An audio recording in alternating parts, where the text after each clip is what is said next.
On y a pensé, je ne sais pas ce que ça donne actuellement, il est possible que ça commence à se développer. Ça éviterait effectivement les brûlures déjà, mais aux grosses pressions, il faut quand même penser qu'il faut atteindre quand même les pressions analogues à celles qu'on utilise avec la poudre noire d'ailleurs. C'est des poudres noires qui servent à projeter les projectiles en l'air. Voilà. Donc, c'est un truc à étudier, et à ma connaissance, je n'ai pas entendu parler de surtout pas de l'eau. Ça pourrait s'inventer éventuellement pour feu dit de jour. C'est-à-dire, les feux d'artifice de jour, ça existe. Au lieu d'avoir du feu projeté, on peut avoir des colorants, à condition qu'ils se voient de loin. Par exemple, des fumées colorées, on sait faire ça en sublimant par chauffage des composés organiques, colorés bien sûr, des colorants. Voilà, comme on voit, par exemple, les avions qui, les jours du 14 juillet, qui dans le ciel dessinent bleu-blanc ou projettent des fumées bleues, blanches et rouges. Voilà. Il existe de nombreux types de feux d'artifice. À votre avis, les fusées et les bombes peuvent-elles être supplantées par une autre forme ou un autre moyen? Les bombes, actuellement, on se trompe un peu de voir qu'un feu d'artifice, ce n'est composé que de projectiles aériens. Le projectile aérien est intéressant pour émerveiller un grand public qui va forcément s'installer dans des grands espaces, et donc on va émerveiller le plus grand monde possible avec.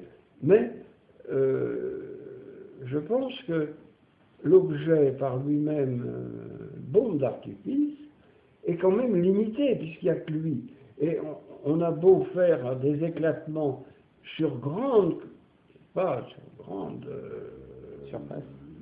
surface, comme on sait faire maintenant, on sait fabriquer des bombes d'artifice dont le calibre est de 1200 mm. La bombe fait 1,20 m. Mais c'est pas courant, ça. Mais pour dire que c'est quand même, la bombe, offre, n'est-ce pas, on sait faire des dessins avec des bombes maintenant, mais c'est très limité. On sait faire surtout des très belles projections en forme de sphère, de cercle, des choses très symétriques, c'est très beau, comme les Japonais savent faire. Mais, à mon avis, tirer des bombes en continu, le cerveau se lasse. Il faudrait revenir un peu aussi au feu fixe. Qu'est-ce qu'on appelle feu fixe en pyrotechnique? Ce sont les flammes de Bengale, ce qu'on appelle aussi flammes d'embrasement. Ce sont des jets qui peuvent être installés autour d'une roue, à la périphérie d'une roue pour la faire tourner, ça s'appelle des soleils, etc. Du temps de Louis XIV, je répète, c'est l'apogée du feu d'artifice fixe, hein, on savait faire des soleils géants, on savait faire, c'était très beau ça, on savait illuminer au sol sans faire appel nécessairement aux bombes d'artifice qui voient leur apogée maintenant. Hein. Avant, c'était pas tellement,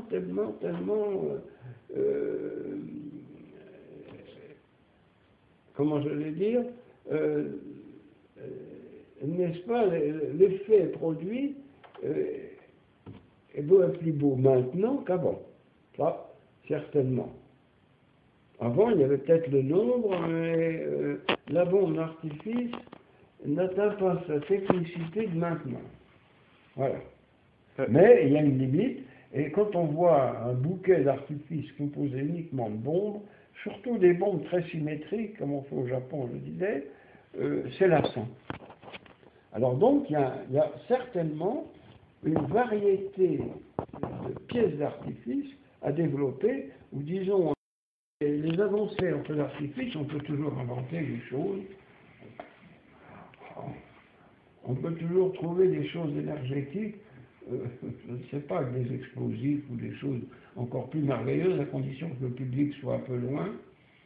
Je pense qu'il y a à faire confiance d'exploitation d'effets produits par des nouveaux éléments chimiques, plus que par des mélanges qu'on connaît plus ou moins. Mais il y a tellement, disons, l'arsenal des produits chimiques est tellement vaste qu'on arrive toujours à trouver des effets. Alors, je donne un exemple d'un effet qui n'a jamais vu le jour depuis, disons, trentaine d'années, 20 ans. C'est les effets, il y a l'effet clignotant. C'est quand même extraordinaire. On n'avait pas idée de faire ces effets-là jusqu'au jour où on a mélangé ce qu'il fallait pour qu'une flamme, en brûlant, se mette à clignoter, c'est-à-dire s'allume et s'éteigne toutes les secondes. Plouf, plouf, plouf, dans l'air, ça donne des choses magiques, ça donne des effets sympathiques de scintillement. Voilà. Avez-vous une idée d'invention? Une idée de l'invention? D'invention. Avez-vous quelques projets, quelque chose de farfelu peut-être? À vrai dire, je me suis essayé.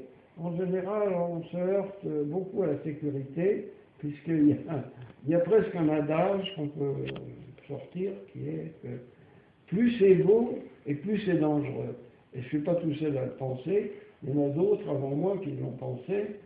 Quand on veut faire quelque chose de trop élaboré, un feu d'artifice, ça ne passe pas la rampe à cause de phénomènes de sécurité et ensuite de fabrication, parce que, en général, dans l'artifice, surtout maintenant, on cherche à vendre et on cherche donc à fabriquer à un coût le plus bas possible. Voilà. D'accord. Eh bien, merci, monsieur Jean-Vianney. Oui, mais bon. Donc, il faut répondre à une question de savoir par quoi remplacer maintenant, disons, créer de nouvelles compositions pyrotechniques pour feu d'artifice qui soient moins, entre guillemets, dangereuses. Alors, les dangers, qu'est-ce que c'est? Sous quelle forme peuvent se présenter les dangers? Déjà sous les formes de dangers d'explosion. Bon. Les dangers d'explosion, quels sont-ils?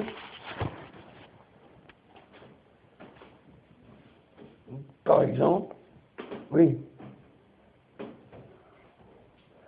ce sont des compositions qui, déjà, peuvent brûler spontanément, ça arrive. Il arrive, et même on peut donner des exemples, de compositions qui, par mélange, s'enflamment, ce qui est rédhibitoire au fabricant, puisque son usine peut sauter, bien entendu, avec ce genre de choses. Donc on va, disons, parler rapidement. Donc, il y avait, n'est-ce pas, des compositions qui donnaient lieu à ce genre de choses, c'était les compositions chloratées. On sait qu'il y avait plusieurs maisons d'artifice qui sautaient, on ne savait pas pourquoi. C'est parce que les compositions, en général, ce qui donnait lieu à ces phénomènes d'incendie spontané ou d'explosion, c'était les chlorates.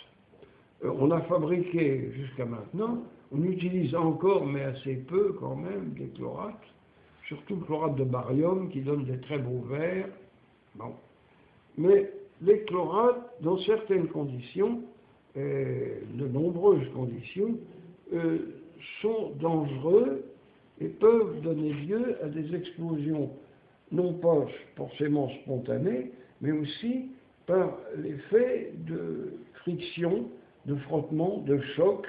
Ces explosions, ces produits-là donnent des explosions. Bon. Déjà, pour les éviter, on va remplacer les chlorates par des produits plus stables, par exemple les perchlorates qui sont plus stables. Bon, j'en cite de l'autre. Maintenant, d'autres dangers, ce sont des dangers de toxicité. Déjà, quand les personnes, déjà dans la fabrication,